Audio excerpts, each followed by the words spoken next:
हे गाईज, तर आज आपण पाहणार आहोत ॲपल प्युरी म्हणजे सफरचंदाची प्युरी. चला तर मग सुरुवात करूया.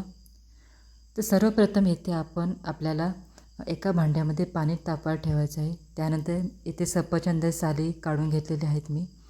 त्यानंतर सफरचंदाचे तुकडे करून ते एका चाळणीमध्ये आपल्याला वाफवायला ठेवायचे आहे.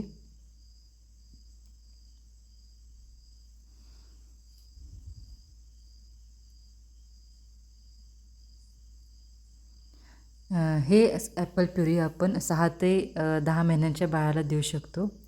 तर अशा रीतीने सफरचंद वाफवून झाल्यानंतर ते आपण एका भांड्यात काढून घ्यायचं आहे आणि त्याला अशा रीतीने स्मॅश करायचं आहे. हे तुम्ही मिक्सरसुद्धा बारीक करू शकता.